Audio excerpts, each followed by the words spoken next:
जी ma'am शुरू करा जाए।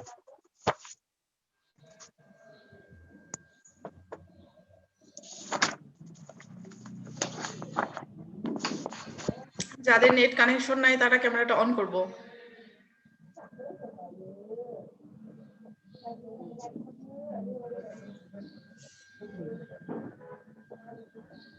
আসসালামু আলাইকুম ম্যাম, আমি সেদিন ক্যাম্পাসে গেছিলাম। ওয়ালাইকুম আপনার আসসালাম। ছেলে আমাকে দেখে আম্মু আম্মু বলে ডাকছিল। কে?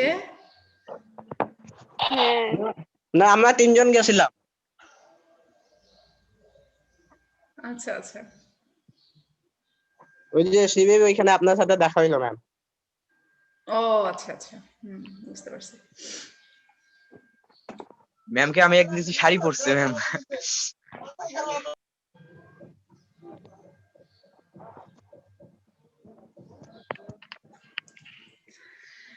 আচ্ছা, আমি কাউকে কয়েকজনকে দেখতে পাচ্ছি। আমরা ক্যামেরা অফ করব না যারা অন করেছি, কারণ আমি আসলে চাচ্ছি যে সবার পক্ষ থেকে আমরা রিপ্রেজেন্টেটিভ হিসেবে কাজ করব। আমার পড়াশোনার বা ক্লাস নেওয়ার এটা তো সবাই জানো, আমি কিছু পড়বো না, স্টুডেন্টরা পড়বে, আমি জাস্ট আমার যে জায়গায় বুঝবো না সেই জায়গায় শেয়ার করব, ঠিক আছে? আমি অনেককে দেখতে পাচ্ছি, ভালো লাগছে। অনেকেই ক্লাসের প্রিপারেশন নিয়েই জয়েন করেছে, যে আমি ক্লাসেই জয়েন করেছি, মনে হচ্ছে যে না ক্লাসে আছে, এরকম একটা ভালো লাগছে।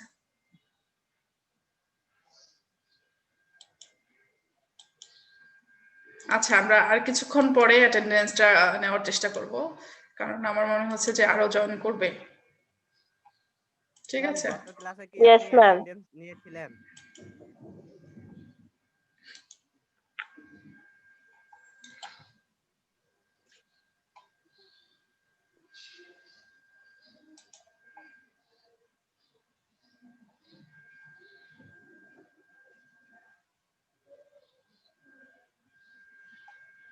আচ্ছা, যাদের সমস্যা আছে তারা ক্যামেরা অন না করলেও হবে, কেউ আমাকে মেসেজ দিয়েছে।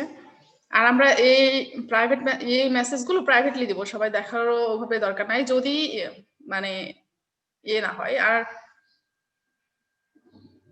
আচ্ছা দাঁড়াও, আজকে আমি রিনেম করতে পারছি না।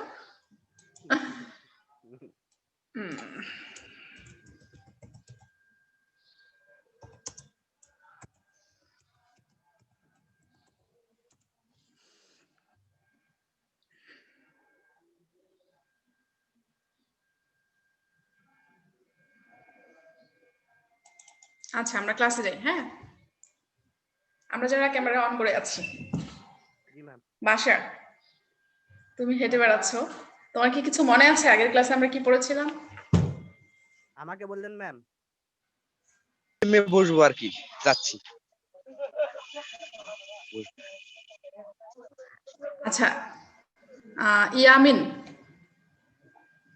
at first unmute yourself and then you can just say about introductory part, what I said in a previous class, just headline.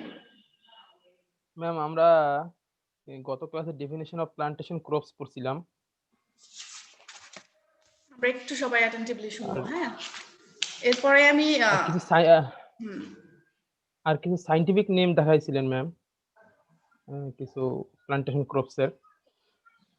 তারপরে প্লান্টেশন ক্রপস কি জন্য হবে, প্লান্টেশন ক্রপ গুলো, সেগুলো কিছু কারণ দেখাচ্ছিলেন গত ক্লাসে। এই তো ম্যাম। সাদিয়া নামে কেউ ক্লাসিফিকেশন, আমি নাম ধরে বলবো। হ্যাঁ, কথা বলবো না, আমি নাম ধরে বলছি। Sadia, at first unmute yourself and then say Sadia. 257.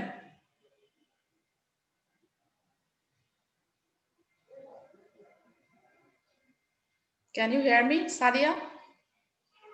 At first unmute yourself. You are muted.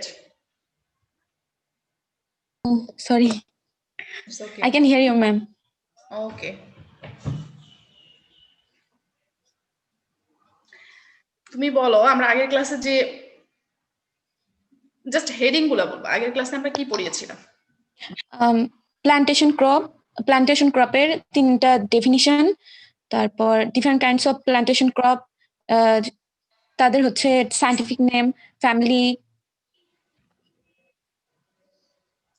আচ্ছা, আমরা কোর্স শিডিউলটা কি পেয়েছি সবাই? জি ম্যাম পেয়েছি। আচ্ছা, কোর্স শিডিউল অনুযায়ী আমার যে টপিকটা ছিল সেটা হচ্ছে প্ল্যান্টেশন ক্রপস এর উপরে। আগের দিনের 3টা টপিকস এর উপরে আমি আলোচনা করেছি এই সিলেবাস অনুযায়ী, কনসেপ্ট, নমিনক্লেচার, ক্লাসিফিকেশন। আজকে আমরা যেটা আলোচনা করব সেটা হচ্ছে ইম্পর্টেন্স, স্কোপ অ্যান্ড লিমিটেশন। আমি স্লাইড শেয়ার করার আগে একটু জানতে চাচ্ছি যে প্ল্যান্টেশন ক্রপস হওয়ার জন্য শর্তগুলো কি হবে। আমি নাম ধরেই বলবো, যাকে বলবো সেই শুধু বলবো, ঠিক আছে? আচ্ছা, আমরা কানিজ নামে কাউকে দেখতে পাচ্ছি। কানিজ। ম্যাম আমি আগের ক্লাসে প্রেজেন্ট ছিলাম না। আচ্ছা, তাহলে আমরা এরকম কাউকে পাচ্ছি যার আগের ক্লাসে ছিল না, তাই তো? আচ্ছা, এরকম যেন না হয় যে আমরা পারছি না জন্য বলছি আগের ক্লাসে ছিলাম না। আচ্ছা, না ম্যাম আমি ক্লিনিকে ছিলাম এইজন্য। ওকে, ইটস ওকে। আমি এই জন্যই বলেছিলাম রিনেম করতে, আমি নাম দেখতে পাচ্ছি না। 1901010 সেকশন এ এম দিয়ে জাস্ট দেখা যাচ্ছে। আসসালামু আলাইকুম। এম, আসসালামু আলাইকুম ম্যাডাম। হ্যাঁ, ওয়ালাইকুম সালাম। আমি তোমাকে এখন দেখতে পাচ্ছি না।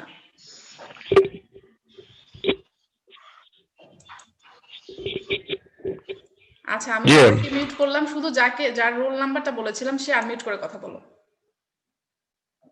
10 লাস্টে। আসসালামু আলাইকুম ম্যাম। ওয়ালাইকুম সালাম। তুমি বলো, প্লান্টেশন ক্রপস হতে গেলে আমাদেরকে কোন বৈশিষ্ট্যগুলো থাকলে আমরা বলবো এটা প্লান্টেশন ক্রপস? আমরা কি আগে ক্লাস করেছি? জি ম্যাম করছি। আমি অনেকগুলো শর্ত দিয়েছিলাম যে এগুলো থাকতেই হবে। আমরা সব না পারলেও কিছু বলার চেষ্টা করব।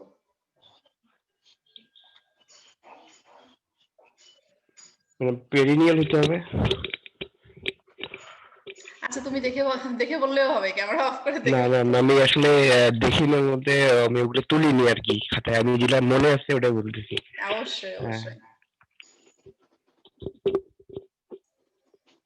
হ্যাঁ ম্যাম আমি আসলে খাতায় তুলিনি তবে ম্যাম মনে আচ্ছা, আমরা যে পারবো সে রেজ হ্যান্ড করবো, রিঅ্যাকশনে গিয়ে জাস্ট রেজ হ্যান্ড, দেন আমি তাকে জিজ্ঞেস করছি। আচ্ছা, রুম্পা বলবে। রুম্পা।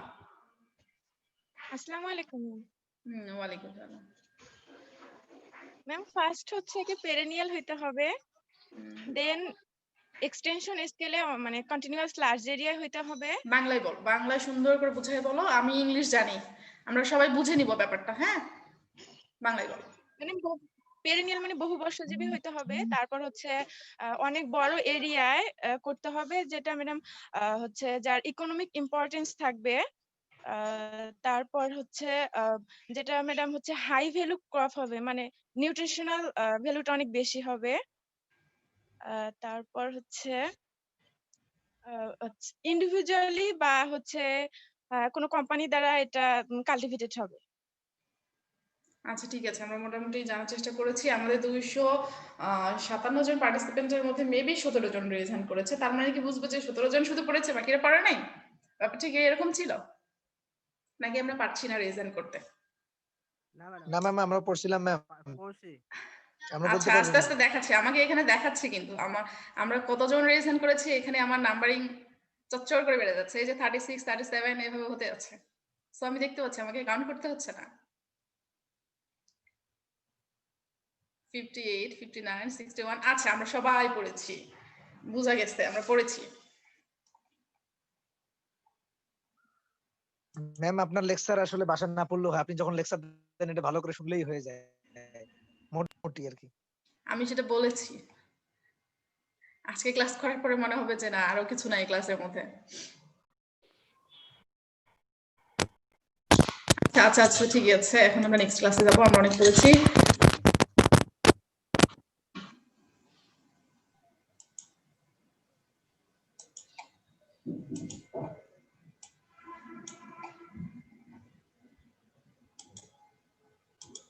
আচ্ছা, স্লাইড দেখা যাচ্ছে? জি ম্যাম। জি। ম্যাম দেখা যাচ্ছে। আচ্ছা, আমরা আজকে যেটা করব সেটা হচ্ছে আমরা যে পার্টটুকু বাদ ছিল সেটা পড়ব।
আচ্ছা, প্রথমটা তুমি বিশ্লেষণ করো।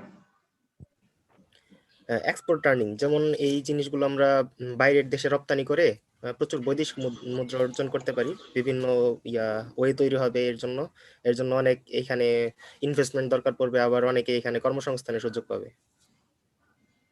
আচ্ছা, আমি আগেই বলেছিলাম আমার ক্লাসে এমন কোনো ওয়ার্ড থাকবে না যেটা মানে আমরা জানবো না সেইভাবে, বা এমন কোনো সেন্টেন্স হবে না যেটার মিনিং আমরা বুঝবো না, কারণ লেকচার আর খুব বেশি যে জানি এরকম কিছু না। এজন্য আমি চেষ্টা করেছি আমি যেটা বুঝবো আমি সেটাই প্রিপেয়ার করব। যে সেন্টেন্সের মানে আমি জানবো না, যেটা আমি বুঝবো না, যেটা আমার সাথে সামঞ্জস্য হবে না, আমি সেটা করবো না। সো এখানে যে সেন্টেন্স দুটো আছে সেই সেন্টেন্স দুটো খুবই ইজি সেন্টেন্স আছে। যদি আমরা জাস্ট হেডিংটুকু জানি ভিতরে কি আছে লাইনে, সেগুলো আমরা সহজেই লিখতে পারবো। এখানে বলা আছে দেখেন আমরা কি গুরুত্ব দিচ্ছি। প্রথমে বলেছি যে ইম্পর্টেন্স, এখন যদি কোশ্চেন হয় যে ইকোনমিক ইম্পর্টেন্স লেখো প্লান্টেশন ক্রপসের, তাহলেও যা হবে আমরা ইম্পর্টেন্স মানেও সেটাই দিব, ঠিক আছে? এই দুটার মধ্যে সেভাবে ভেরিয়েশন করবো না। আমি ইকোনমিকটা দেখাইছি এই জন্য যে মেইনলি আমরা প্লান্টেশন ক্রপসটার ইকোনমিক্যালি গুরুত্বটা বেশি দিচ্ছি, সেই জন্যই আমি এটাকে বলেছি যে ইকোনমিক ইম্পর্টেন্স। আমরা প্রথম টার্মটাতে বলেছি যে এক্সপোর্ট আর্নিং। আমি যদি শুধু এই হেডিং জানি যে এক্সপোর্ট আর্নিং, তাহলে ভিতরে আমি কি লিখবো আমার নিজের ভাষায় সেটা আমরা অ্যাজ ইউজুয়াল লিখতে পারবো। এখানে যে সেন্টেন্স আছে এটাই যে লিখতে হবে এরকম কিছু না, ঠিক আছে? এখানে বলা আছে যে এক্সপোর্ট আর্নিং মানে আমরা এটাকে এক্সপোর্ট করার পরে আমরা আর্নিং করতে পারবো, এই সিম্পল কথাটাই শুধু বলা আছে। দ্বিতীয় কথাটা বলা আছে যে এমপ্লয়মেন্ট অপরচুনিটি, আমরা বিভিন্নভাবে চাকরির সুযোগ পাই, বিভিন্নভাবে পাই, কিন্তু প্লান্টেশন ক্রপসের ক্ষেত্রে দেখা যায় প্লান্টেশন ইন্ডাস্ট্রিতে আমরা যে চাকরির সুযোগ পাই সেই কথাটাই বলা আছে যে অনেক যদি প্লান্টেশন ইন্ডাস্ট্রি থাকে তাহলে প্লান্টেশন ইন্ডাস্ট্রিতে যে যে কাজ করতে হবে সেখানে কাজ করার জন্য যে লেবার বা যা কিছু লাগছে সেটাকে আমরা বলছি যে সেখানে আমাদের অনেক চাকরির সুযোগ হয়, ঠিক আছে? তারপরে আমরা বলছি আরো দুটা টার্ম দিয়ে আমরা এটার ইম্পর্টেন্সটা বিশ্লেষণ করার চেষ্টা করছি। আমরা এরপরে আদিল নামে কেউ আছে, আদিল বলবো। 3 নাম্বারটা পড়বো, ইন্ডাস্ট্রিয়াল ইম্পর্টেন্সটাতে কি বলা আছে। আনমিউট ইয়োরসেলফ, শোনা যাচ্ছে না তোমাকে। Industrial importance. Plantation industry supports many byproduct industries and also many rural industries. For example, coconut husk is used to produce coir fiber. আচ্ছা, এই সেন্টেন্সটার বাংলা মানে বলতে পারবা? কি বলছে সেন্টেন্সটা? নট এক্সাক্ট মিনিং, জাস্ট বলা হচ্ছে যে প্লান্টেশন ক্রপ গুলা যে বিভিন্ন ইন্ডাস্ট্রি বা মিল কারখানা আছে এখান থেকে আমরা বিভিন্ন ধরনের প্রোডাক্ট এবং বাই প্রোডাক্ট গুলা পেয়ে থাকি। যেমন হচ্ছে নারিকেলের ছোলা মানে উপরের পাটটা, এটাকে আমরা বিভিন্ন ভাবে জ্বালানি হিসেবে বা আদার্স কাজগুলোতে ব্যবহার করতে পারি। এটাই বলেছে যে প্লান্টেশন ক্রপসের যে প্লান্টেশনে যে ইন্ডাস্ট্রিগুলো আছে সেখানকার প্রোডাক্টগুলো তো আমরা ইউজ করি, সাথে আমরা বাই প্রোডাক্ট যেটা আছে সেটাও আমরা ইউজ করি, মানে এটা সব ধরনের গুরুত্বই আছে। আর এই বাই প্রোডাক্টের মধ্যে একটা এক্সাম্পল দিয়েছে যে আমরা নারিকেলের যে খোসাটা আছে সেটা আমরা ইউজ করি। আমরা দেখি যে গ্রামে না শহরে আমরা যখন লেপ তো সব বানাই তখন কি দেখি নারিকেলের খোসা দেয় না ফাইবার হিসেবে, এই যে বাই প্রোডাক্টটা ইউজ করছি। জাস্ট এইভাবে একটা এক্সাম্পল দেওয়ার চেষ্টা করেছে যে আমরা প্লান্টেশন ক্রপস গুলোকে এর প্রোডাক্টটাও ইউজ করছি, বাই প্রোডাক্টটাও ইউজ করছি। এটার দুইটাই গুরুত্ব আছে, এটাই ইন্ডাস্ট্রিয়াল ইম্পর্টেন্সে বলা আছে। আচ্ছা, নেক্সট আমরা বলবো conserving soil and ecosystem. Zakaria. আচ্ছা, আদিল তুমি মিউট করো। হ্যাঁ জি ম্যাম। তুমি এটা বলো। Conserving soil and ecosystem. This crop helps to conserve the soil and ecosystem. Tree planted in hill slopes and cashew in barren and washed lands protect the land from soil erosion during the rainy seasons or due to heavy winds. আচ্ছা ঠিক আছে, এখন কি বুঝেছো বলো, কি বল। এটা হচ্ছে এই যে মনে কর ইয়াগুলা আমাদের যে প্লান্টেশন ক্রপস আছে, এই ক্রপস গুলা হচ্ছে আমরা সোয়েলে দিলে সোয়েল ইরোশনটা রোধ করবে, হচ্ছে সোয়েলটা হচ্ছে ময়েশ্চারটা ধরে রাখবে, এবং হচ্ছে এর হচ্ছে যে রেইনি সিজন অথবা হচ্ছে যখন হচ্ছে বাতাস অনেক থাকে তখন হচ্ছে এটা হচ্ছে সোয়েলের যে হচ্ছে প্রোটেক্ট করবে সোয়েলটাকে হচ্ছে ইরোশন থেকে বাঁচার জন্য আর কি। আচ্ছা, আমরা এটাই বলছি এখানে। দেখো যে আমরা বিভিন্ন পাহাড়ে যখন দেখি, পাহাড়গুলোতে দেখা যায় যে পাহাড় ধস হয়ে যায়। আমরা খেয়াল করবো যে পাহাড় কোন সময় কোন জায়গায় কোন পাহাড়গুলো বেশি ধস হয়। দেখবা যে পাহাড়গুলোতে গাছ থাকে না বা কোনো রকম সাপোর্ট করার মতো কিছু থাকে না, তারা সেগুলো দেখা যায় যে অল্প বৃষ্টিতেই বা অল্প বাতাসে সেগুলো ধসে যায়। কিন্তু আমরা যদি সেই পাহাড় বা সেই মাটিটাতেই যদি কোনো গাছ লাগাই, সেই গাছগুলো কি করে, সয়েল ইরোশনটাকে প্রোটেক্ট করে এবং সেই মাটিটাকে অনেক শক্ত করে রাখে বাতাসে বা যে কোনো ইরোশনে, সেই সয়েল যে কোনো ইয়েতে তোমার সয়েলটা ইরোশন হয় না। এটাই বলছি, সেটা গাছটাই বলছি আমরা। সেই কোন গাছগুলো সেগুলো বলছি আমরা প্লান্টেশন ক্রপস। সেটা যে কোনো ইয়েই হতে পারে। আমরা জানি যে ফরেস্টের যে কোনো গাছ লাগাইলেই পাহাড়ের ইরোশনটা কমে যায়।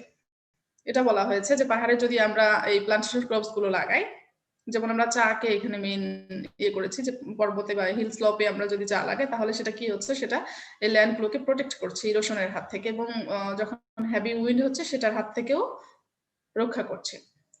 তাহলে আমরা এখানে চারটা ইম্পর্টেন্স বললাম, আমি জাস্ট অল্প করে দেওয়ার চেষ্টা করেছি। আমরা যদি মিড টার্মের ক্ষেত্রে চিন্তা করি তাহলে আমরা এই ইম্পর্টেন্সটাকে বেশি গুরুত্ব দিব, যে importance of plantation crops mid টার্মে 5 মার্কের হিসেবে থাকতে পারে, সাথে ডেফিনেশন হিসেবে। এখানে চারটা টার্ম আমরা জানবো। সেটা হচ্ছে, প্রথম টার্মটা ছিল এক্সপোর্ট আর্নিং, দ্বিতীয় হচ্ছে এমপ্লয়মেন্ট অপরচুনিটি, তৃতীয় হচ্ছে ইন্ডাস্ট্রিয়াল ইম্পর্টেন্স, আর চতুর্থ হচ্ছে কনজার্ভিং সয়েল এন্ড ইকোসিস্টেম। আমরা এই চারটা টার্মকে মনে রাখবো। আমরা নিজেদের মতো করে আমরা যেটা বুঝছি আমাদের বাংলাদেশের অ্যাসপেক্টে আমরা যা করি আমরা সেটা লিখলেও হবে। আর যারা হুবহু লিখতে পারি বা পড়ছি তারা তো সেভাবে লিখবো, কিন্তু যারা ছেলেরা দেখা যায় যে পড়ার সময় নেই, পড়ছি না, তারা কি করব, আমরা এই হেডিং গুলো জানবো, ভিতরের জিনিসগুলো আমরা আমাদের নিজের মতো করে সুন্দর করে লেখার চেষ্টা করব। আমরা কিন্তু খাতা পড়লে বুঝতে পারি যে কে শুভ পড়াশোনা করে লিখেছে আর কে নিজের ভাষায় নিজের মেধাটাকে বিকাশ করে জানার চেষ্টা করে লিখেছে। ঠিক আছে, আমরা হেডিং গুলোতে বেশি প্রায়োরিটি দেব। Importance ma'am cashew in barren এই কথাটার দ্বারা কি বোঝাচ্ছে? এখানে হচ্ছে ক্যাশিউ কথাটা আমার মনে হয় যে ক্যাশিউ নাট ছিল। আমি ম্যাম এটা কাজু বাদাম বোঝায়। ক্যাশিউ মানে কাজু বাদাম। হ্যাঁ, আমরা এখানে দুটো কথা আছে। দেখো, টি হিল স্লোপে যে টির কথাটা বলা আছে, আর এই ক্যাশিউ নাট হচ্ছে ব্যারেন এলাকাতে ক্যাশিউ নাটের যে কাজটা করে, ওয়েস্ট ল্যান্ড গুলোকে প্রোটেক্ট করে, সেই কথাটা বলা ছিল। আমি যেখানে এটা পড়েছি সেখানে ক্যাশিউ নাট কথাটা ছিল না, ক্যাশিউ ছিল, কিন্তু আমি এটা দেখেছি, এটা ক্যাশিউ নাটটাকেই ক্যাশিউ বলছি। ঠিক আছে, ব্যারেন এলাকাতে বা ওয়েস্ট ল্যান্ড গুলোকে এই দুইটা টি বলছি আর ক্যাশিউ নাট বলছি, এগুলো প্রোটেক্ট করছে। ঠিক আছে, ওকে ম্যাম। আচ্ছা, ক্যাশিউ নাট কিন্তু আমাদের প্লান্টেশন ক্রপস। আমি কোনো এক জায়গায় লিখেছি কিন্তু সায়েন্টিফিক নেম যেখানে লিখেছি সেখানে দিই নাই, কারণ আমরা ইম্পর্টেন্স প্লান্টেশন ক্রপস এর কথা বলছি। তখন আমি 8টা 9টা দেওয়ার চেষ্টা করেছি। আমি বলেছি যে এছাড়াও কিন্তু অনেক প্লান্টেশন ক্রপস হতে পারে, ক্যাশিউ নাট একটা প্লান্টেশন ক্রপস। ঠিক আছে, আমাদের ইম্পর্টেন্স নিয়ে কোনো কোশ্চেন আছে কিনা? ইম্পর্টেন্সটা কিন্তু থাকবে। মিড টার্ম আর ফাইনাল, ঠিক আছে। ম্যাম আচ্ছা প্রশ্নটা যদি আরেকবার বলতেন ম্যাডাম, মানে কিভাবে আসবে আর কি প্রশ্নটা? আচ্ছা, আমি তোমাদের জন্য সুন্দর করে প্রিপারেশন করে রেখেছি কোশ্চেন ব্যাংকে কোশ্চেন। আই থিংক তোমরা দেখতে পাচ্ছ কোশ্চেনও দেওয়া থাকবে। আগে আমরা লেকচার শেষ করি, ঠিক আছে? আচ্ছা, একটু ছোট্ট গল্প করি। সেটা হচ্ছে মনে করো তুমি তোমার কোনো ফ্রেন্ডকে 100 টাকা ধার দিলা, 5 মাস বা 6 মাস পরে তোমার সেই ফ্রেন্ড তোমাকে জাস্ট ওই 100 টাকাই ফেরত দিল, কিন্তু তুমি ওই সময়ের মধ্যে তোমার ওই টাকাটার অনেক প্রয়োজন ছিল, তুমি তবু নাও নাই, বন্ধুকে দিয়ে রাখছো।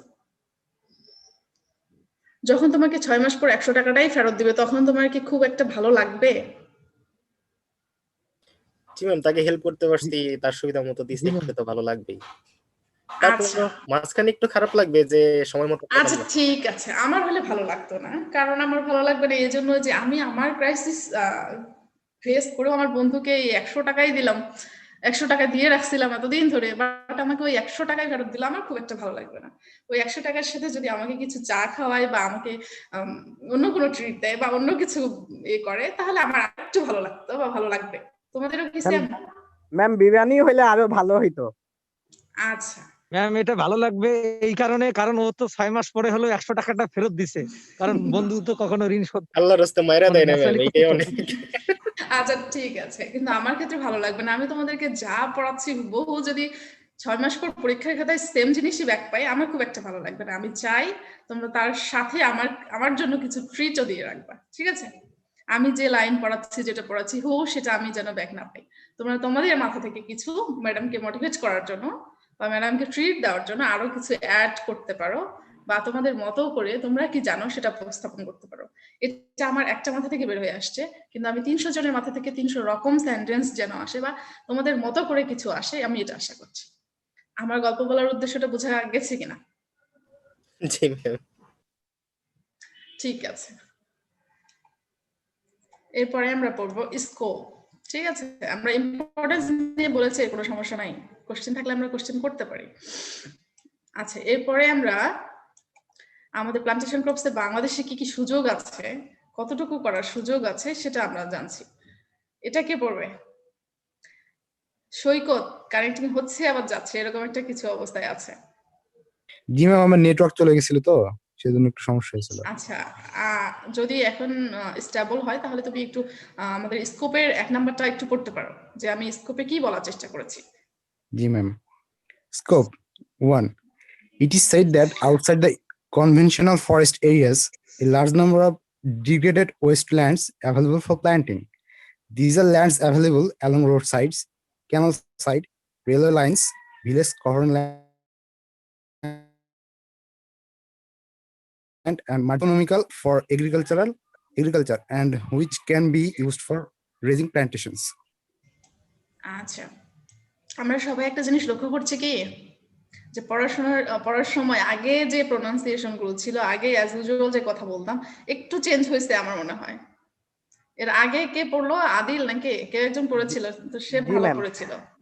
জি ম্যাম। আচ্ছা, আমরা এটা এখন থেকে না প্র্যাকটিস জাকির বল।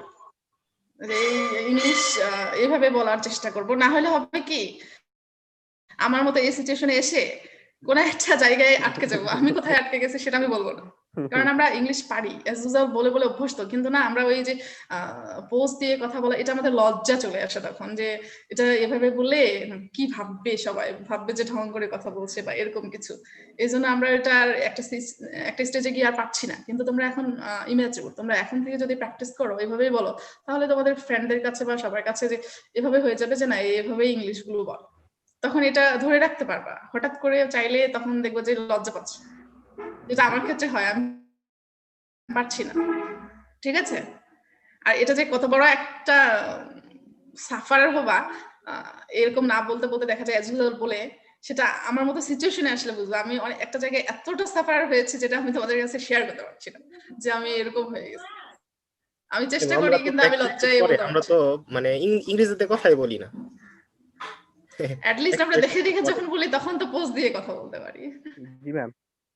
আবার কথা বলার সময় আমরা যে কোনো কথা যখন বলবো তখন একটু চেষ্টা করব যে আমার কথাটা যেন আমার আমি যেন কথা দিয়ে মানুষকে জয় করতে পারি। মানুষ আছে না যে কিছু মানুষ কথা দিয়ে মানুষকে সুন্দর করে মানে মোটিভেট করতে পারছে। ঠিক আছে, আমরা চেষ্টা করব। এটা করতে খুব একটা প্যারা নিতে হবে না, আমি আশা করছি। আচ্ছা, যে পড়লাম সে কি একটু বাংলায় বলে দিতে পারবো? আমি বলেছি যে সেন্টেন্স গুলো কিন্তু খুব ডিফিকাল্ট না, খুবই ইজি, যদিও সেন্টেন্স গুলো হয়তো বড় আকারে লেখা আছে বা কমপ্লেক্স সেন্টেন্স, কিন্তু খুবই ইজি মিনিং, কোনো টাফ না। যে পড়লাম সে একটু বাংলায় বলবো।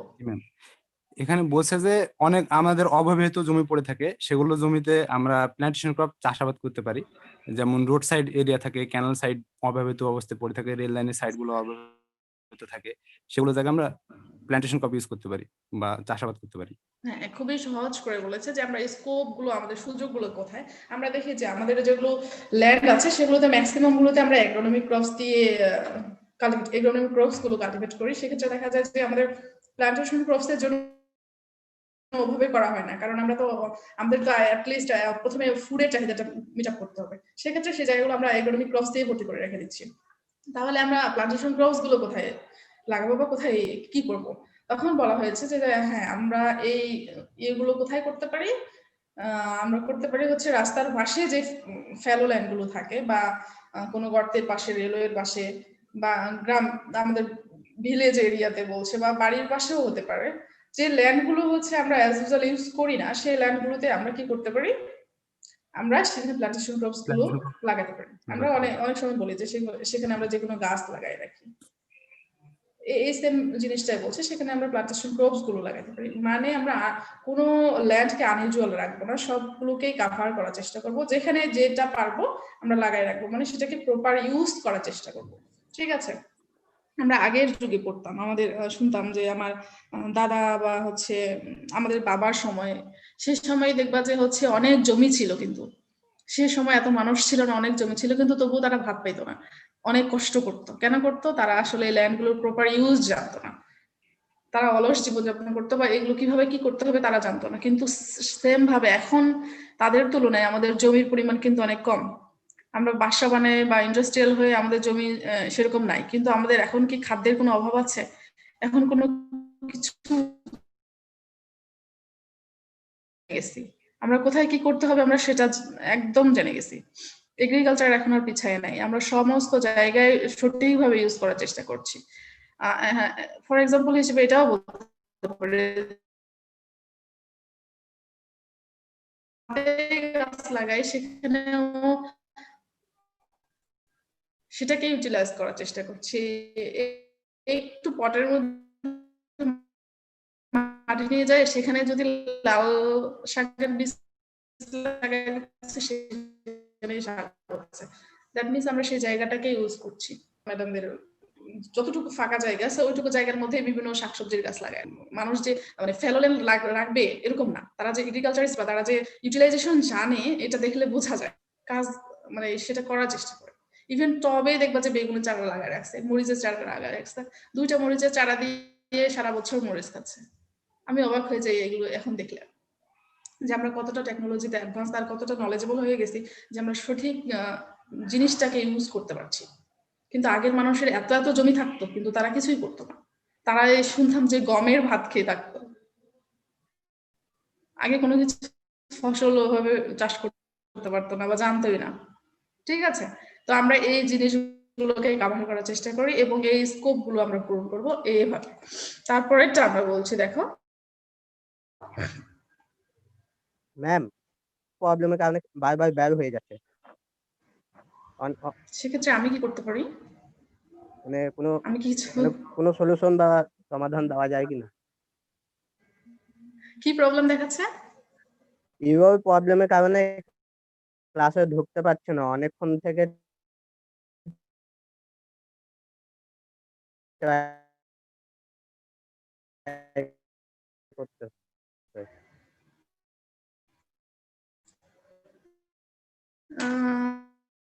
এরকম তো হওয়ার কথা না, তো 274 জন আছে, আমার মনে হয় 300 জন পর্যন্ত লিমিট, তাহলে ইরোর কেন দেখাবে?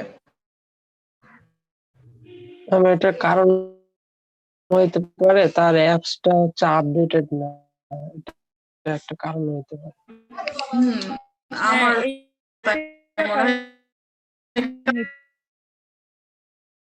আমার এখানে তো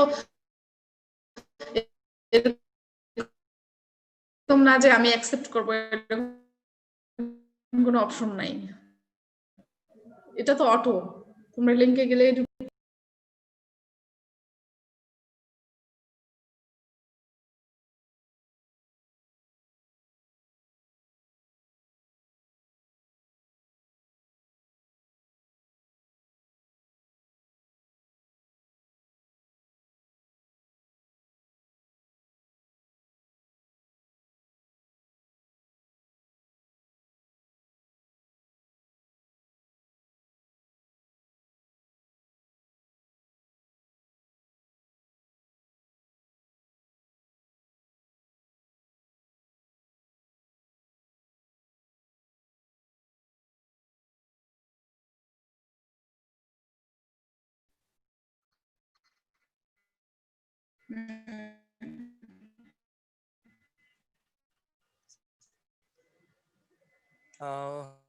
Point 3.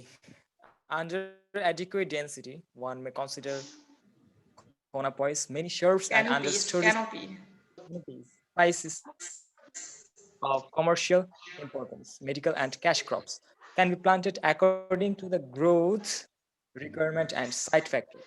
A plantation of coffee along with forestry crops can be grown for intensive utilization. আচ্ছা, আমরা ম্যাক্সিমাম ফোন থেকে মনে হয় ক্লাসে ঢুকি, তাই তো? জি ম্যাম, ফোন থেকে। আচ্ছা, আমরা প্রপারলি দেখতে পাচ্ছি না আমি জানি না, তবে এখানে দেখো আমি যেটা ভুল করতাম, নাজমুলও সেম ভুল করেছে, সেটা হচ্ছে আমরা স্পিসিস আর স্পাইস এই জিনিস দুটাকে গোলায় ফেলি, বানানটা গোলায় ফেলি, স্পেলিংটা। আমরা এটাকে অবশ্যই আজকের পর থেকে ভুলবো না। আমরা সবাই চ্যাট বক্সে লিখবো স্পাইস বানান কি আর স্পিসিস কি। Your time start now. Chat box spice and species. একটা মশলা আর একটা প্রজাতি, chat box. Write a message. আমি একটা মেসেজও পাচ্ছি না। Start.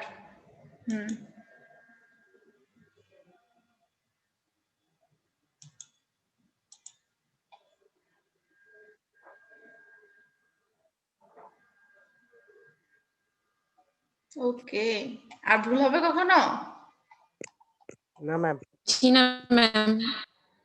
এটা যেন ভুল না হয়, আমি ভুল করতাম কিন্তু এটা আমি তোমাদেরকে বলেছিলাম, আমি অলওয়েজ যেটা ভুল করি সেটা হচ্ছে ভিডিও বানান ভুল করি, এখনো স্টিল নাও। আর এই যে স্টুডেন্ট লাইফে স্পিসিস এন্ড স্পাইসেস ভুল করতাম। আমি ডিসিশন বানান ভুল করি ম্যাম এখনো। ডিসিশন কিন্তু খুব ইম্পর্টেন্ট একটা বানান, যেটা হচ্ছে তোমার বিসিএস এর এক্সাম আর ব্যাংকের এক্সামে মাস্ট বি আসবেই, কোনো না কোনো এক্সামে তুমি এটা ফেস করবেই, এটা আসেই। এটা আমার মনেই থাকে না। আর ইদানিং আমি বানান ভুল করি আরেকটা, সেটা হচ্ছে কুড আর শুড, ইজি দুইটা বানান অলওয়েজ ভুল করতে। এটা হচ্ছে আমাদের প্র্যাকটিসের অভাব, হচ্ছে প্র্যাকটিস না ঠিক বলবো। আমার কিছু জিনিস আছে যেটা আমি হাজার দেখলেও আমি ভুল করবো, সেটা হচ্ছে ভিডিও আমি অলওয়েজ ভুল করবো, হয়তো ভুল করে শুদ্ধ করি, ভুল করে শুদ্ধ হয়ে যায়, কিন্তু এটা ভুল হবে এটা আমি জানি। ম্যাম আরেকটা জিনিস আছে যে অনেকে রিপ্লাই বলে। হ্যাঁ, বলাতে রিপ্লাই, এটা এটা এটা ঠিক, এটা হচ্ছে তোমার ইয়ে হতে পারে, কারণ হচ্ছে এক এক জায়গায় প্রোনাউন্সিয়েশন এক রকম, ঠিক আছে? এটা তুমি বাইরে, আমরা যেমন এখানে হচ্ছে ইংলিশটা স্ক্যাজুয়াল, এটা কিন্তু প্রোনাউন্সিয়েশনের হচ্ছে এক এক জায়গায় এক এক রকম। রিপ্লে বা রিপ্লাই এর উচ্চারণ অনেকে অনেকভাবে বলে, যেমন আমরা ডিভোর্স উচ্চারণকে অনেকে ডাইভোর্স বলি। এটা হচ্ছে জাস্ট কি বলবো, স্পেলিং এর সমস্যা। বাংলাদেশের একরকম বা অন্য জায়গায় দেখবা যে আরেকভাবে উচ্চারণ করছে। আচ্ছা, আমরা স্পাইস বানান এন্ড স্পিসিস বানান যেন আর কখনো ভুল না করি, বানান ভুল না করি। যদিও বলার সময় বলে ফেলি, কিন্তু বানানে দেখা যাবে যে কোনো জায়গায় যদি লিখে ফেলি তাহলে পুরাই মিনিংটা উল্টা হয়ে যাবে। ম্যাম ঠিক মেবি আছে? এটার প্রপার প্রোনাউন্সিয়েশন হচ্ছে স্পেসিশ এরকম কিছু একটা, স্পেসিশ। হ্যাঁ, স্পেসিস বা স্পেসিস আমরা যেটা উচ্চারণ করি, প্রজাতি যেটা আমরা বলি। ম্যাম এরপর থেকে পড়তে হলে জুম করে পড়তে হবে, এত ছোট দেখা যাচ্ছে এখানে যে স্পেসিস আর স্পাইসিস সব এক হয়ে গেছে। তুমি জুম আচ্ছা, করতে তোমরা পারবে তো? কিরকম দেখতে পাচ্ছ আমি জানি না, আমি কিন্তু বড় করে দিয়েছি, তোমরা কি দেখতে পাচ্ছ না? জি ম্যাম, দেখা এনাফ। জি ম্যাম দেখতে পাচ্ছি তো। ম্যাম দেখা যাচ্ছে। কারো প্রবলেম হলে জুম করে দেখতে পারেন। হ্যাঁ, দেখা মানে যাচ্ছে এজন্য ম্যাম। বলছি যে ফোনে হলে এই সমস্যাটা হতে পারে। যেমন আমার ল্যাপটপে আমি অনেকটা বড় করে দিয়েছি, আরো বড় করা যাবে যদি তোমরা ফোনে দেখতে চাও। মোটামুটি ভালোই দেখা যাচ্ছে। এই যে আমি আরো বড় করতে পারবো। ম্যাডাম আরো বড় করলে আমরা আচ্ছা। লেখাগুলা দেখতে পাবো না, কেটে কেটে যাবে সাইড গুলা। তাহলে এরকম ঠিক আছে ম্যাম? ম্যাডাম এটা একটু জোরে। আচ্ছা ঠিক আছে নাজমুল, তুমি এখন এটা বাংলা তোমার মতো করে বলার চেষ্টা করো। ভাবার্থটা বলো, নট এক্সাক্ট মিনিং বলতে হবে। আমরা জাস্ট মানে ভাবার্থ বলে বুঝবো। যে আমরা সাম কাইন্ড অফ প্লান্টেশন করতে পারি, এরকম কিছু একটা বলতে চাচ্ছে। যেমন আমরা কফির সাথে ফরেস্ট্রি কিছু ক্রপস একসাথে চাষাবাদ করে এখান থেকে আমরা ইউটিলাইজেশন করতে, এটাই বলছি। আমরা স্কোপ পড়ছি, এটা একদম সিম্পল কথাবার্তা লেখা আছে, যদিও 6টা পয়েন্ট দিয়ে রাখছি। আজকে পড়াশোনা খুবই সিম্পল ভাষায় বলা আছে। আমরা কোথায় কোথায় প্লান্টেশন ক্রপস লাগাইতে পারি সেই সুযোগটা বলা আছে। আমরা এখানে একটা কথা বলেছি, সেটা হচ্ছে আমরা মাল্টি স্টোরি ক্যানোপিস, বহুদল বিশিষ্ট ক্যানোপিস, এই কথাটা বলা আছে যে আমরা একই জমিতে 2-3টা লেয়ারে করতে পারি। সাপোজ তুমি ধরো, আমরা অ্যাজ ইউজুয়াল যেটা দেখি যে সিলেটের চা বাগানের ক্ষেত্রে দেখবা যে নিচে চায়ের গাছ আর উপরে দেখবা যে বিভিন্ন ধরনের এগ্রোফরেস্ট্রির গাছগুলো দেওয়া আছে। এটা একটা লেয়ার বলছে। ঠিক সেম ভাবে আমরা কি করতে পারি, এই যে 2-3টা লেয়ারে আমরা ক্রপস গুলোকে দিতে পারি, যার মধ্যে যে কোনো একটা লেয়ারে প্লান্টেশন ক্রপস গুলো থাকতে পারে, সাথে এগ্রোনমিক ক্রপস থাকতে পারে বা অন্য যে কোনো ক্রপস থাকতে পারে। এটা 2-3টা লেয়ারে হতে পারে। এটাই বলছে যে মাল্টি স্টোরি ক্যানোপি। আমরা এগ্রোফরেস্ট্রির ক্ষেত্রে বিশেষ করে উপরে ম্যাঙ্গো গাছ, নিচে হলুদের চারা বা নিচে পটেটো, এরকম এটা 2 লেয়ারে করছে, এরকম করছে। তা আমরা সেক্ষেত্রে কি করতে চাই, আর নিচে আমরা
আমাদের এনভায়রনমেন্টের ধ্বংস হওয়া, এনভায়রনমেন্টের ক্ষতি হওয়া।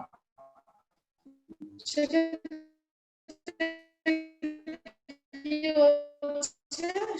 হচ্ছে সয়েল ইরোশন হচ্ছে, অথবা রেগুলার যে ফ্লাড দেখছি, রেগুলার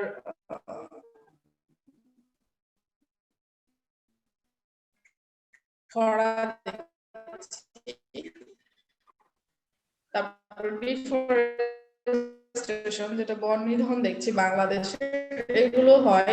এগুলোর প্রধান হওয়ার which can be এগুলোকে আমরা কিভাবে করতে পারি?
কিন্তু তোমার যে recent সেটা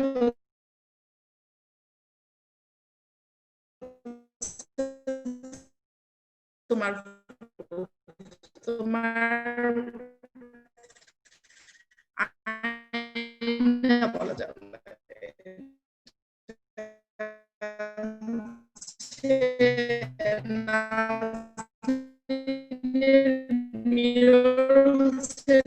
নাজরিনের lectureship।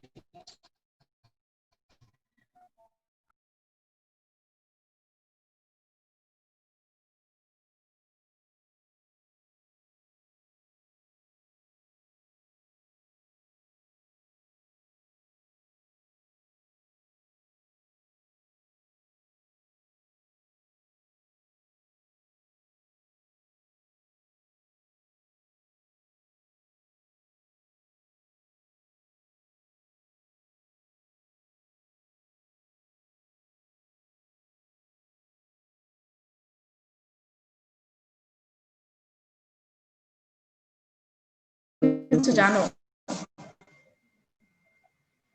ঠিক আছে, তারপরে আরো দুইটা স্কোপ দেওয়ার চেষ্টা করেছি। 160 MOST দিয়ে আছে, নাম দেখা যাচ্ছে না। 5 নাম্বার স্কোপটা পড়বো। 160 আমাকে কি শোনা যাচ্ছে? জি ম্যাম, শোনা যাচ্ছে। না, যে 160 সে কি আমাকে শুনতে পাচ্ছে নাকি সে লাইনে থেকে অন্য কোথাও গেছে? Yes, ma'am. হ্যাঁ, তুমি একটু 5 নাম্বার পয়েন্টটা পড়ো। 5 number. Plantation efforts opportunities for more sophisticated agronomic practice and offer employment for more labor throughout the year. Further, plantation subscribe to large foreign exchange earnings. আচ্ছা, তুমি সেন্টেন্সটা পড়ে যেটা বুঝেছো সেটা ডিল করো, সেটা বলো কি বলছো এখানে।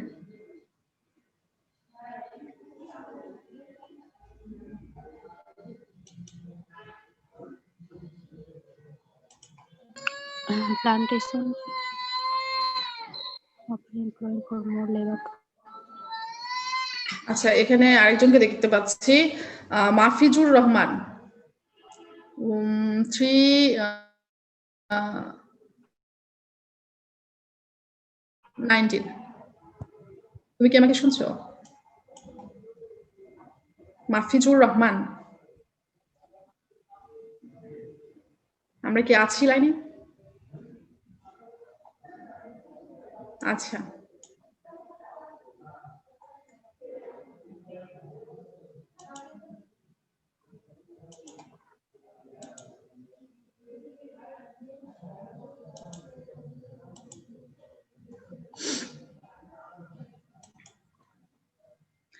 আমরা সবাই রিঅ্যাকশনে গিয়ে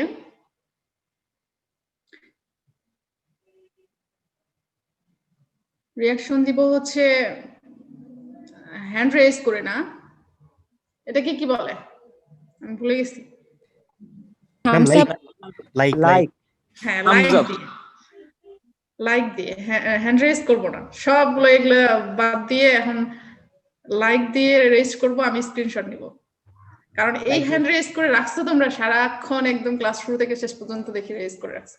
ম্যাম এই হ্যান্ড রেজটা করব কিভাবে? ডিলিট ওখানেই ওই হ্যান্ড রেজের উপর আরেকটা চাপ দিলে ওইটা ডিলিট হ্যান্ড হয়ে রেজে দুইবার চাপ দিলে বাদাক লেখা আছে লোয়ার হ্যান্ডে লেখা আছে। আমি স্ক্রিনশট দিচ্ছি, আমরা রেজ করব। ম্যাম কেউ তো লাইক দেয় না। আমি দিছি দেখ। আচ্ছা আচ্ছা, ম্যাম লাইক দেই কিভাবে? মোর অপশনে যা, মোর অপশনে গিয়ে দেখ যেখানে লাইক রেজ আছে। করেছি সেখানেই ছিল। ম্যাম লাইক দেওয়ার পর কিছুক্ষণ পর চলে যাচ্ছে। এইটা না মেসেজ অপশনে যায়, ওইখানে অপশন আছে লাইকের, ওইখানে দিলে আর চলে যাবে আমাকে দেখ। আচ্ছা, তোমরা রেজ হ্যান্ড করে রাখো, আমি দিচ্ছি। ম্যাম লাইক দিলে তো চলে যাচ্ছে। ঠিক আছে, রেজ হ্যান্ড করে রাখো। রেজ হ্যান্ড তো যায় নাই, আমি দেখতে পাচ্ছি। না হলে লাভ রিঅ্যাক্ট দাও, না হলে কান্নার রিঅ্যাক্ট দাও, কিছু একটা রিঅ্যাক্ট দাও। ওই রেজ হ্যান্ড তো সবসময় দিয়েই রাখছো। চলে যাবে না না, চলে যায় না। এই যে আমারটা দেখ, আমি একটা টিক চিহ্ন দিছি, এটা ম্যাম আমাদের তো হচ্ছে না। যায় না কিন্তু। আমাদেরটা চলে যাচ্ছে। ম্যাম আমাদের হচ্ছে না। পরপর চলে যাচ্ছে। অনেকের হচ্ছে না। ম্যাম রেজ হ্যান্ডটাই ঠিক আছে। একটু এক মিনিট ম্যাম চলে যাচ্ছে ম্যাম, শুধু রেজ হ্যান্ড করে রাখো, আমি নিচ্ছি অ্যাটেন্ডেন্স। Okay ma'am. আচ্ছা চলো।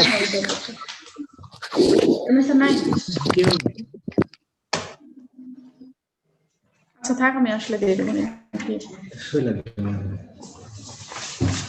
ম্যাম আমরা ভিডিওতে রেজ হ্যান্ড করছি ম্যাম। এই দাঁড়াও এক মিনিট।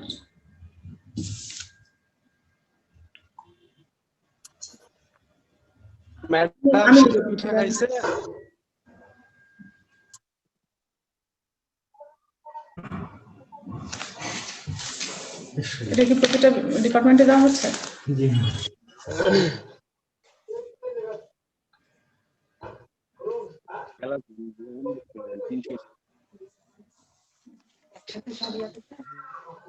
আচ্ছা আমি ওটা দিয়ে দেবো।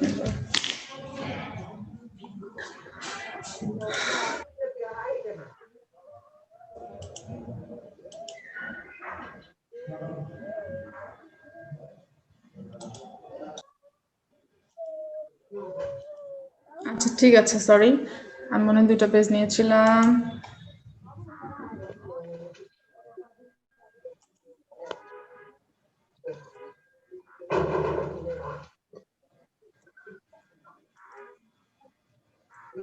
$283 জন আছি। হ্যাঁ, এরপরে কিন্তু তাহলে আর নিতে পারছি না।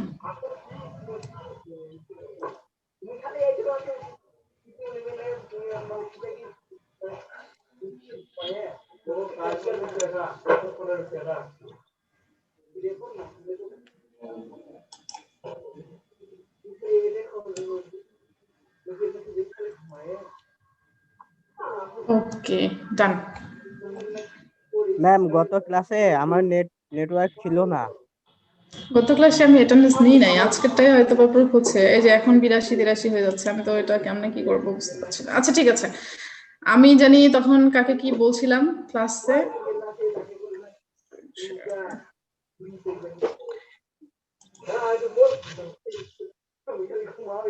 আচ্ছা আমরা মিউট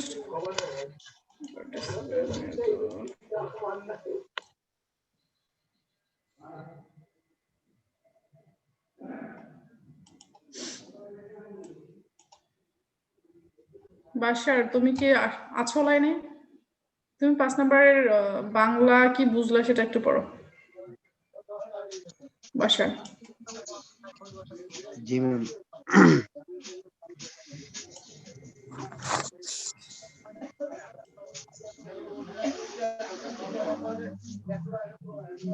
আচ্ছা আমরা 10-15 মিনিটের মধ্যে শেষ করবো। তুমি কি কিছু বুঝছো? আচ্ছা দেখো আমি বলছি, আমরা এখানে বলছি যদি আমরা প্লান্টেশন ক্রপস কি সুযোগ দিচ্ছে আমাদেরকে। আচ্ছা এখানে সিম্পল ভাষায় বলা আছে যদি আমরা প্লান্টেশন ক্রপস গুলো লাগাই তাহলে আমাদের সারা বছর একটা চাকরির সুযোগ হচ্ছে আর ফরেন এক্সচেঞ্জ মানে আর্নিং করতে পারছি। আর সেখানে আমরা কি করছি, যদি আমরা প্ল্যান এফোর্ড অপরচুনিটি আমাদেরকে সুযোগ করে দেয়, প্লান্টেশন ক্রপস গুলো আমাদেরকে কি সুযোগ করে দেয়, আমাদেরকে সুযোগ করে দেয় মোর সফিস্টিকেটেড অ্যাগ্রোনমিক প্র্যাকটিসেস, বাস্তব বুদ্ধি সম্পন্ন এগ্রোনমিক যে কাজগুলো সেগুলো করার সুযোগ করে দেয়। এর ফলে কি হচ্ছে, আমাদের সুযোগ হচ্ছে সারা বছর একটা কাজ করার এবং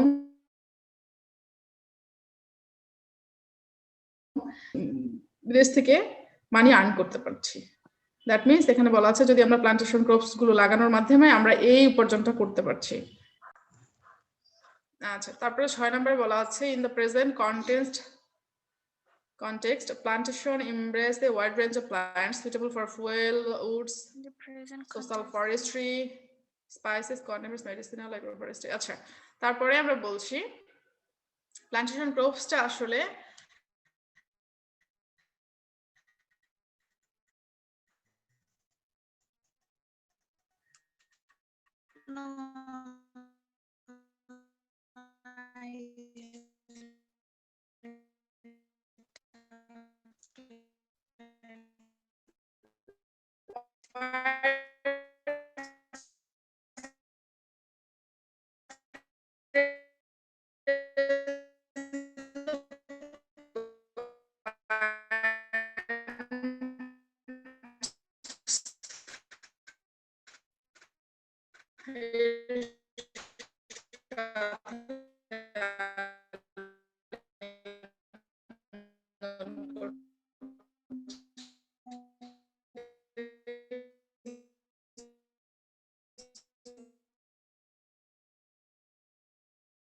স্পাইস হচ্ছে কন্ডিমেন্ট হচ্ছে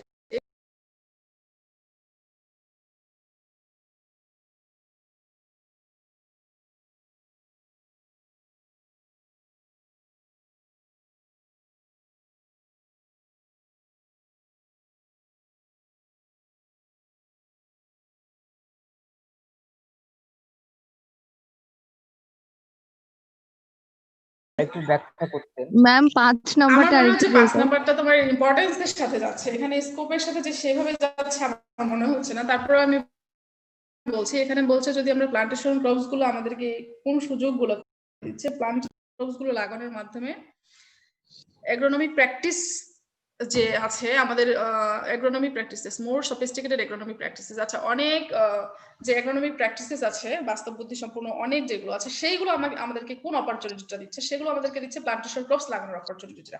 সারা বছর ধরে যেখানে আমরা কাজ করতে পারছি আর এটার মাধ্যমে আমরা যেটা করতে পারছি, যদি এই প্লান্টেশন ক্রপস গুলোকে আমরা সাবস্ক্রাইব করি মানে প্লান্টেশন ক্রপস গুলোকে যদি আমরা লাগাচ্ছি তাহলে আমরা যেটা করছি সেটা হচ্ছে সারা বছর ধরে আমরা কাজ করার পাশাপাশি এই যে ফরেন এক্সচেঞ্জ আর্নিং, বিদেশ থেকে আমরা টাকাও পাচ্ছি, এই কথাটাই বলা আছে যে এগ্রোনমিক ক্রপস এর পাশাপাশি যদি প্লান্টেশন ক্রপস গুলোকেও আমরা করি তাহলে আমাদের এই সুযোগগুলো সৃষ্টি হচ্ছে। যেহেতু এটা স্কোপ সেহেতু আমরা এই ভাবার্থটাকে এভাবে নিয়ে আসবো যে এটার সাথে এটা করার মাধ্যমে এই বেনিফিট গুলো আমরা পাচ্ছি। ঠিক আছে, এক্সাক্ট মিনিং ওইভাবে হবে না। তাহলে মনে হয় এখানে মোর সফিস্টিকেটেড দ্যান এগ্রোনমিক প্র্যাকটিসেস এরকম কিছু হলে মনে হয় একটা ভালো হতো, তাই না? কারণ এটা হচ্ছে ম্যাম এখানে সফিস্টিকেটেড মানে হচ্ছে রিলেটেড টু, মানে অ্যাগ্রোনমিক্যাল এটা বেশি সুযোগ করে দিচ্ছে বা বেশি ইয়ে সম্পূর্ণ, যেটাকে আমরা বলছি কি বলে এটাকে, বাস্তবসম্মত, রিলেটেড টু, হ্যাঁ রিলেটেড টু, বেশি রিলেট হচ্ছে এটার সাথে। সম্পূর্ণ ম্যাম। মানে আচ্ছা, আমরা যতটুকু অ্যাগ্রোনমিক্যাল প্র্যাকটিস করি মানে ততটুকু কিন্তু ফরেস্ট্রি প্র্যাকটিস হয় না, মানে আমাদেরকে দুটো ব্যালেন্স করে দিচ্ছে, এটা এরকম কিছু একটা বুঝাচ্ছি। এটাকে সুযোগ করে দিচ্ছে বেশি। আমরা কিন্তু ইংলিশের মিনিং গুলো আমরা সেন্টেন্সের শুরু থেকে করব না, শেষের দিক থেকে করি, এটা তো আমরা জানি।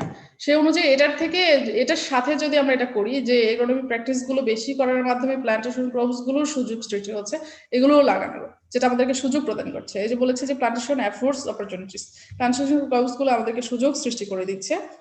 কি সুযোগ সৃষ্টি করে দিচ্ছে? যে এগ্রোনমিক প্র্যাকটিসের পাশাপাশি বা সাথে এই যে মোর এমপ্লয়মেন্টের সুযোগ করছে, অনেক চাকরির সুযোগ দিচ্ছে সারা বছর ধরে, এবং বেশি লেবার যেটা লাগছে, এরকম ভাবে এটার মিনিংটা আসবে। ঠিক আছে, আর কিছু?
The climatic requirements of crops like rubber, which need constantly high temperatures, high relative humidity, and very heavy rainfall, are unfortunately those less suited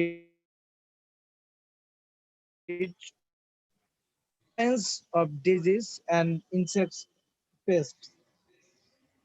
The tropics, with their hot, humid conditions, encourage the growth of insects and bacteria, and also the spread of diseases. আচ্ছা দেখো, এখানে সুন্দর করে বলা আছে যে limitation গুলো কি কি হতে পারে।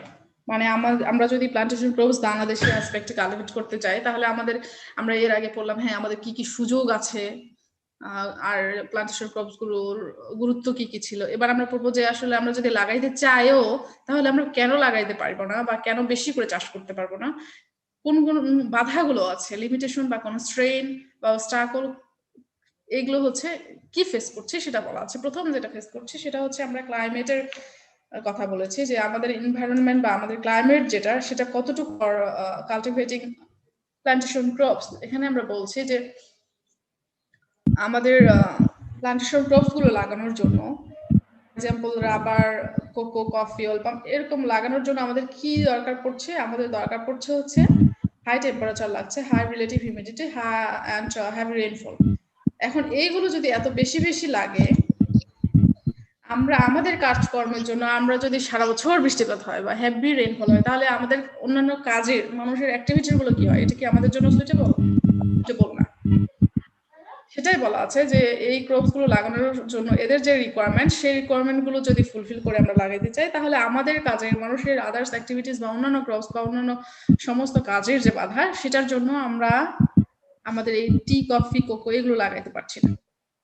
এই জায়গাটাতে এরা বাধাগ্রস্ত হচ্ছে। ঠিক আছে,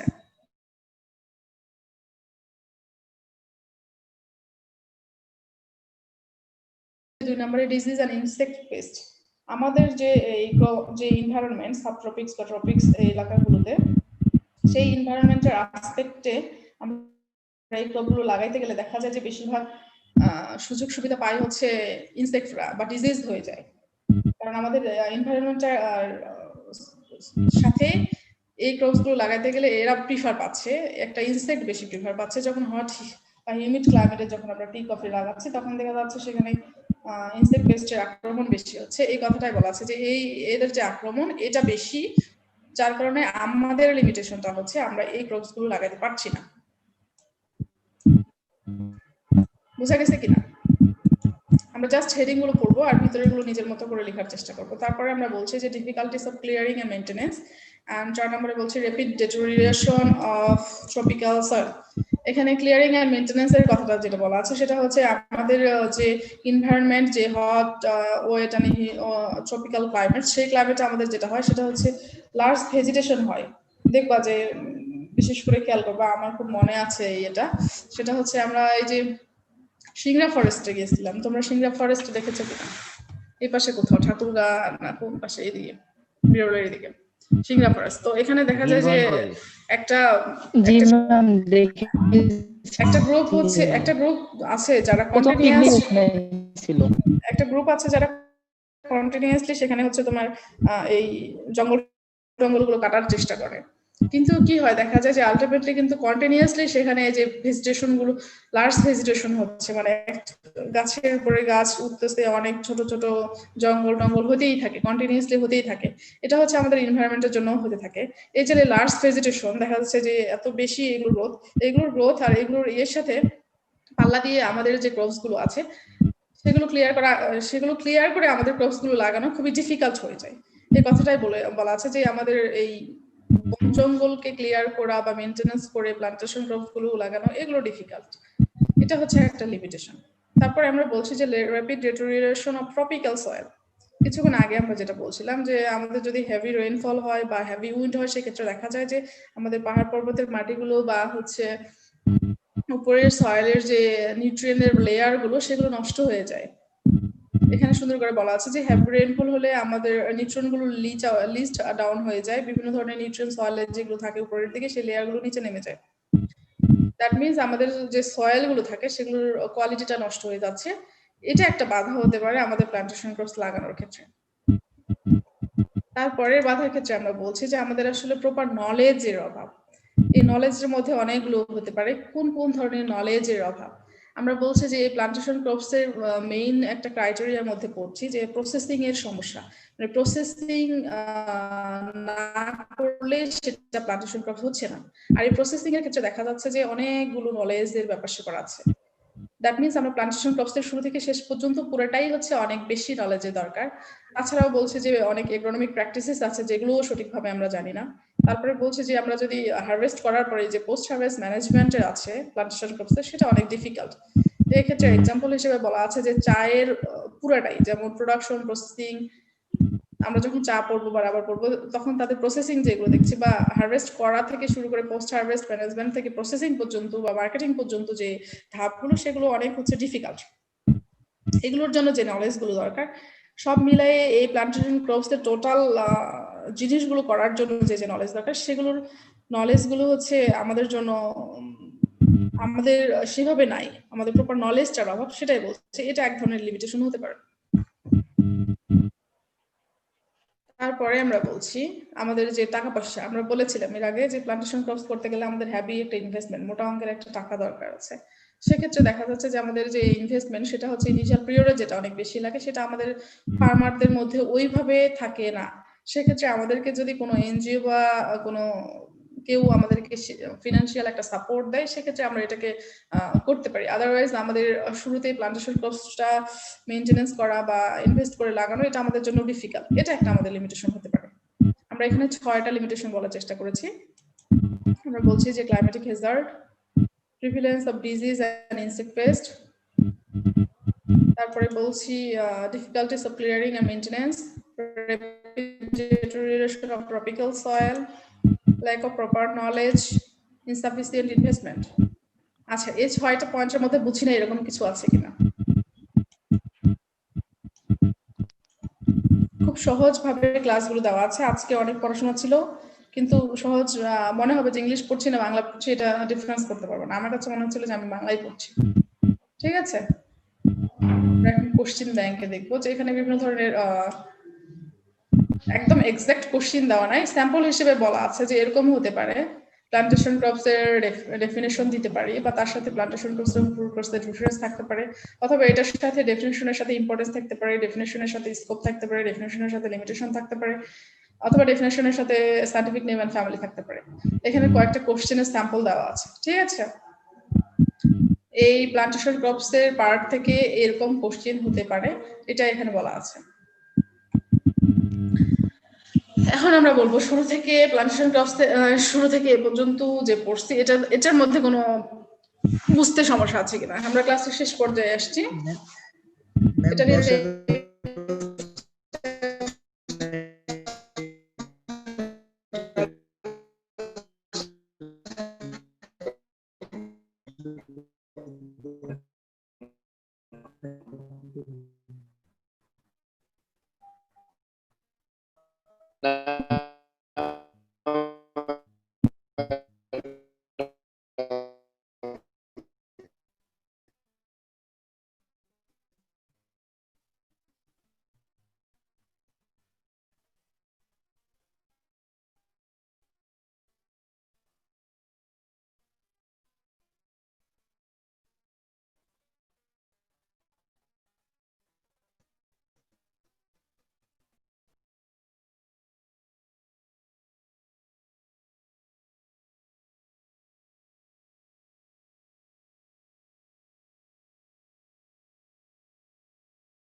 মাথায় নিয়ে রেখে দিব যে হ্যাঁ এই জিনিসগুলো ছিল। তারপর আমরা পরীক্ষার 1-2 পরীক্ষা শেষ করে দেন করবো, তখন মনের মতো করে নেবো, কিন্তু এখন মাথায় রাখতে হবে, নাহলে ভুলে যাবো।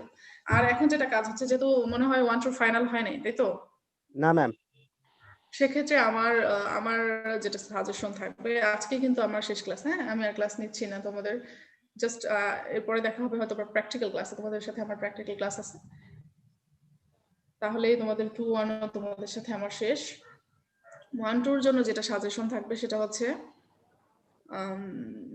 আমি মনে করছি যে আমাদের খুব রিসেন্ট ভার্সিটি খুলে দিতে পারে, যেহেতু অন্যান্য সমস্ত ব্যাচের কিন্তু ফাইনাল ইয়ারের পরীক্ষা চলছে, আমাদের পরীক্ষা হচ্ছে, আমরা পরীক্ষা নিচ্ছি এবং ডিডি দিচ্ছি। শুধু তোমাদের যারা 4th ইয়ারের নিচে যারা আছো তাদের শুরু করা হয়নি, ক্যাম্পাসটা খুললেই হয়তো বা শুরু করবে এরকম।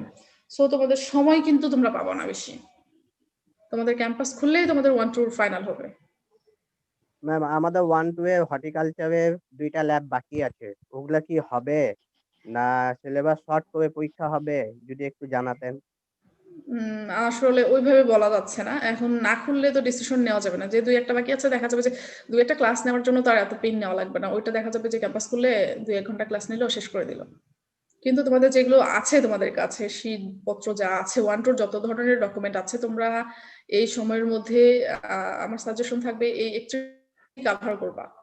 নেক্সট ডিক্লারেশন কি আসবে বলা যাচ্ছে না, যদি আবার বন্ধ হয় তাহলে তো ঠিক আছে, সময় পাচ্ছ, কিন্তু যদি বন্ধ না থাকে তাহলে দেখা যাবে ক্যাম্পাস খুললেই তোমাদের পরীক্ষা। 2-1 সপ্তাহ সময় দিবে, ফাইনালের আগে যতটুকু সময় দেয় আর কি, ততটুকু সময় দিয়ে পরীক্ষা নিয়ে নিবে।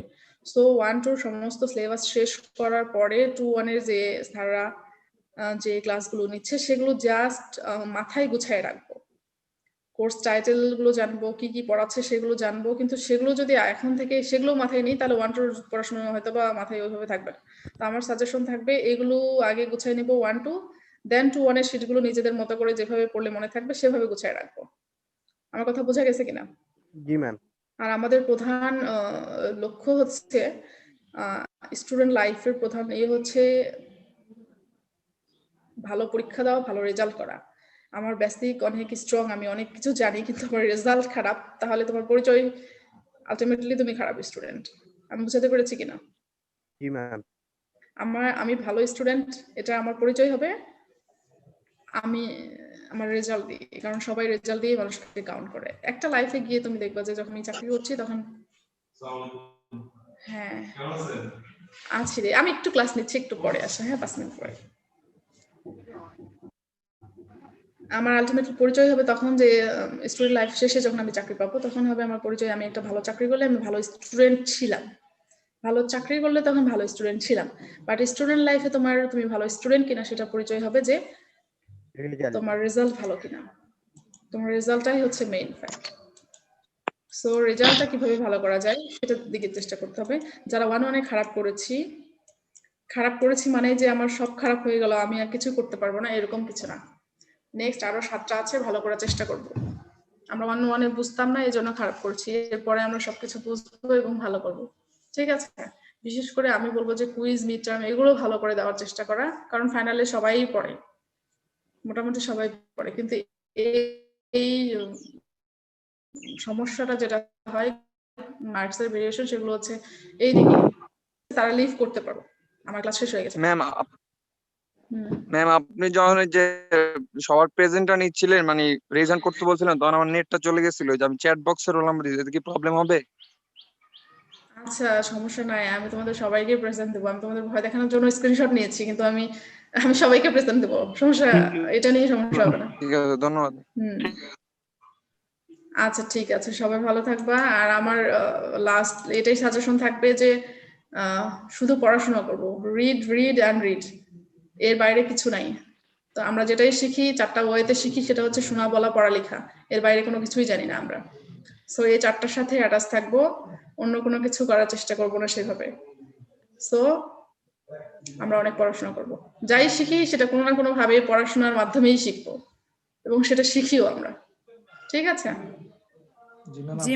আমরা লিভ করতে পারি নাকি কোনো গল্প শোনাবো একটা?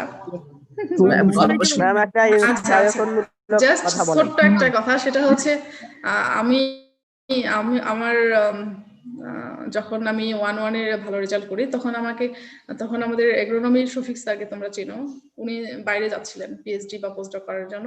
তো ওই স্যারকে জাস্ট আমি একটা কথা বলেছিলাম যে স্যার আপনি তো চলে যাচ্ছেন, আমাদের জন্য কি অ্যাডভাইস? তো স্যার শুধু আমার জন্য বলেছিলেন এইভাবে যে নাজনীন, যেহেতু তুমি ভালো, তোমার যেটা কাজ হবে সেটা হচ্ছে তুমি পড়াশোনা করবে, পড়াশোনার বাইরে মানুষ কোনো কিছু শেখে না, সেটা হচ্ছে এরকম তোমার জন্য সাজেশন যে রিড অ্যান্ড রিড। এবং এই সেম 3টা কথা আমি আমার প্রত্যেকটা স্টুডেন্টকে এইভাবে বলি যে রিড অ্যান্ড রিড। আমরা যারা খারাপ করি বা ভালো করি বা যেটাই করি, আমরা সবকিছুর মূল ওইটা হচ্ছে যে পড়াশোনা বা শেখা। অ্যান্ড দেন আমি যখন একটা চাকরিতে জয়েন করেছিলাম, আমি বলেছিলাম যে আমি প্রাইমারি স্কুলে ছিলাম, তখন যে মেইন থিমটা ছিল এরকম টিওএইটি স্যারদের, যে আমরা যা কিছুই শিখি সেটা হচ্ছে শোনা, বলা, পড়ালেখা, এই 4টার মাধ্যমে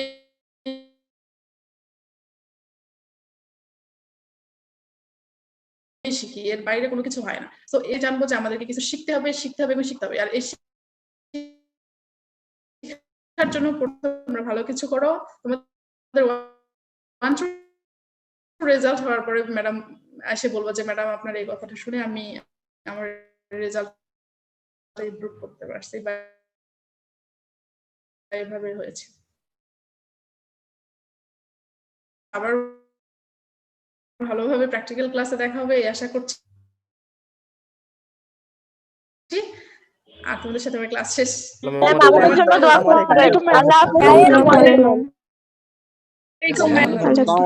আল্লাহ হাফেজ।